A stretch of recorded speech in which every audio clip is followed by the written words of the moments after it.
everyone, and welcome to the 80th episode in our AI and You podcast series. Today is Tuesday, January 11th, 2022, and I'm your host, Vicar Saidi. I'm a computer scientist and engineer, a lecturer, and a consultant. I'm also the author of several books.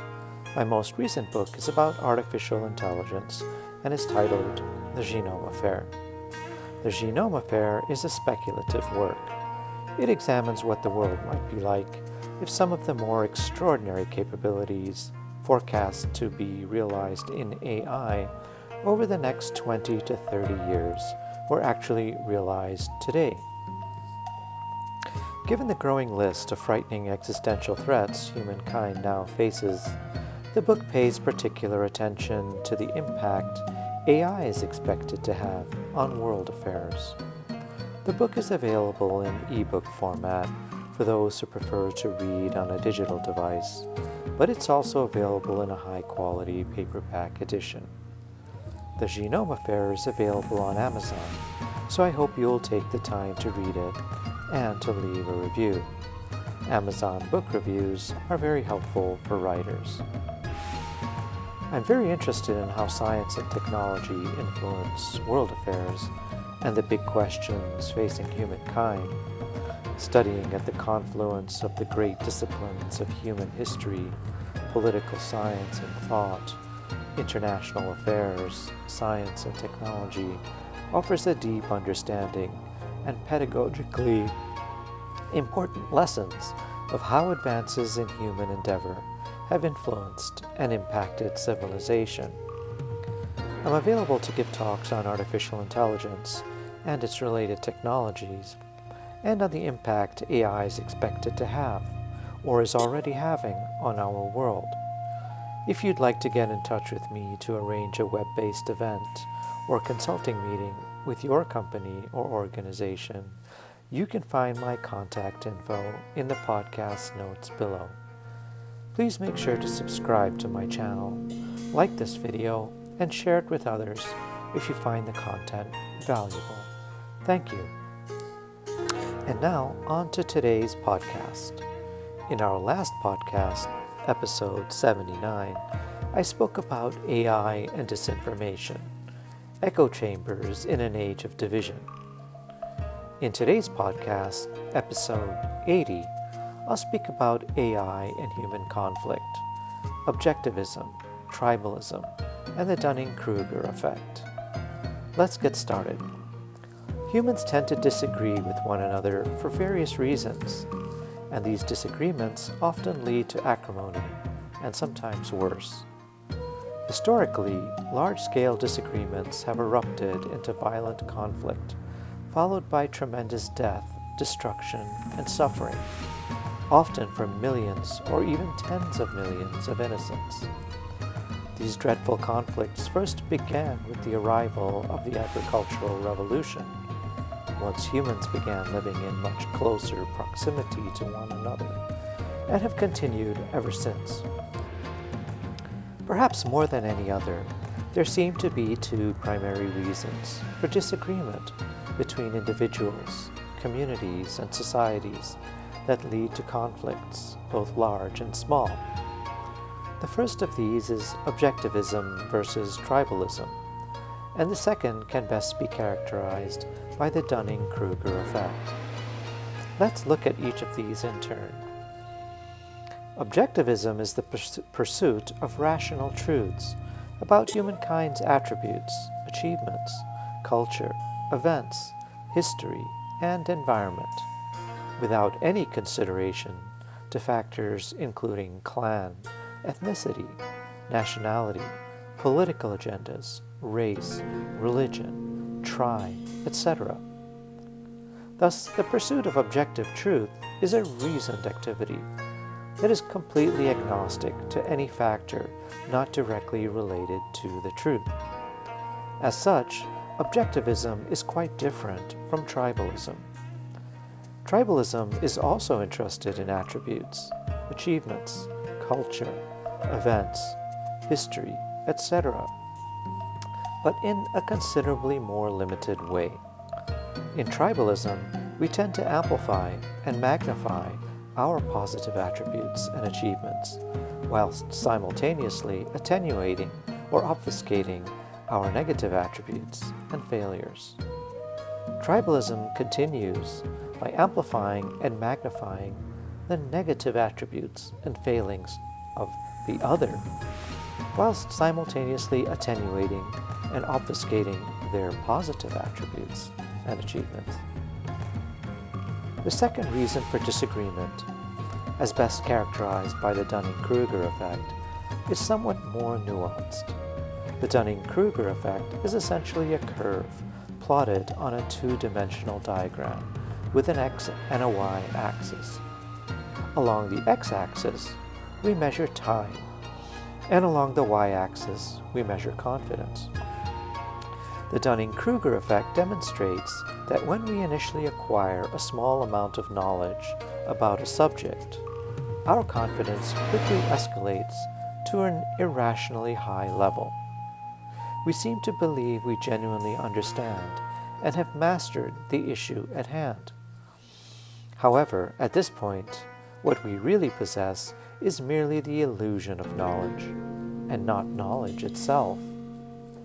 Now, if we continue to spend time with the subject or issue in question, we gradually realize that there's quite a lot to know, and as a result, our confidence begins to collapse. It descends deep into a valley near the bottom of the Dunning-Kruger curve. However, if we remain engaged with the subject and commit to deep learning, reading books and listening to lectures on the subject, thinking, writing, and experimenting, then, with time, as our knowledge increases, our confidence gradually begins to recover as well. Since we now realize how vast our subject is, our confidence never returns to the lofty levels once reached when we first discovered the subject. This is because that confidence was related to the illusion of knowledge and was thus terribly misplaced. With the arrival of Fourth Industrial Revolution technologies, specifically artificial intelligence and advanced computing, both quantum and super, we increasingly have the tools to help us mitigate these two difficult and perennial problems that have incited so much conflict between people for thousands of years, and to finally rise above them. Alternatively, the very same wondrous technologies can be used to dramatically exacerbate long-standing divisions between us. Unfortunately, the heightening of such divisions is in fact what we are now experiencing. Today, artificial intelligence is a proxy or substitute for human intelligence. This is an extraordinary claim to put forth, and it's the first time in several million years of hominin evolution that we can credibly make such a profound statement. Nevertheless, it is an objective truth.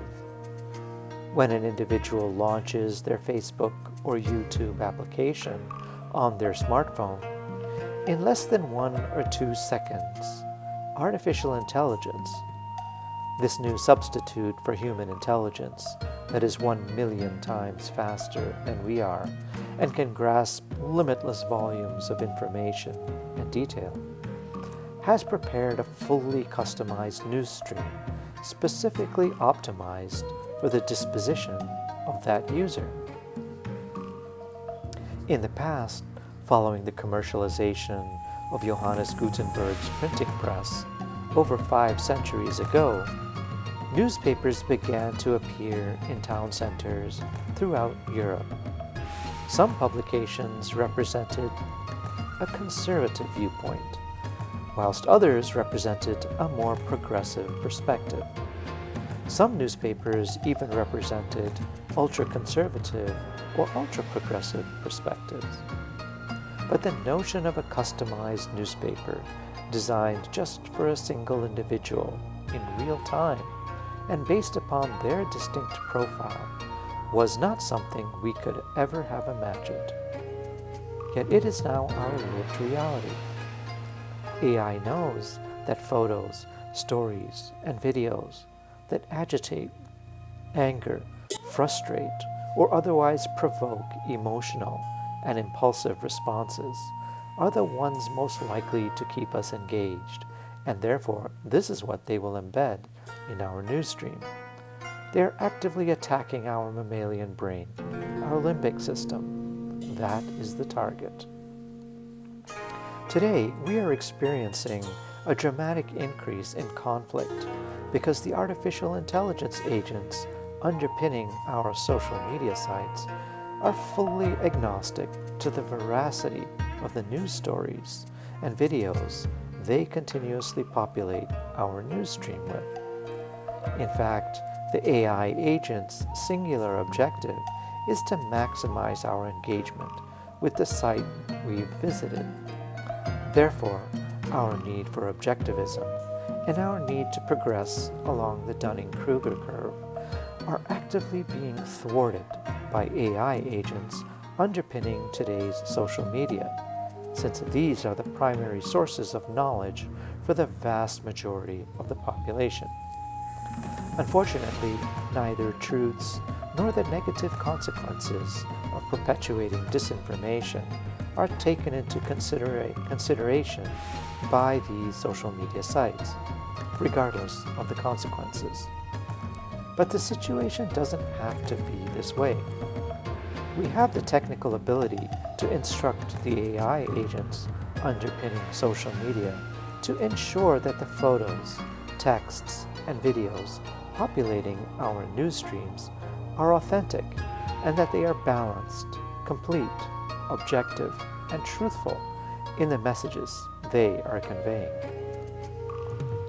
Artificial intelligence is the most powerful technology humankind has ever invented, and as such it has the power to be used for immense good or for immense harm. But when it is extremely profitable to use AI in a harmful way, it takes tremendous effort to ensure that those who wield these powerful and very dangerous tools do so responsibly. It is up to the economic and political leaders of society to ensure that these tools are employed within guardrails that prevent abuse and harm to society. Thus far, our leaders are failing badly. Thank you for spending some time with me. I'm trying to follow the TED Talk format, and so I'm keeping these podcasts under 20 minutes. Let me know what you think. I hope you'll find these insights into artificial intelligence helpful, and I hope you'll read my new book, The Genome Affair. It's on Amazon. Until next time then, this has been the AI and You podcast with author Vicar Saidi.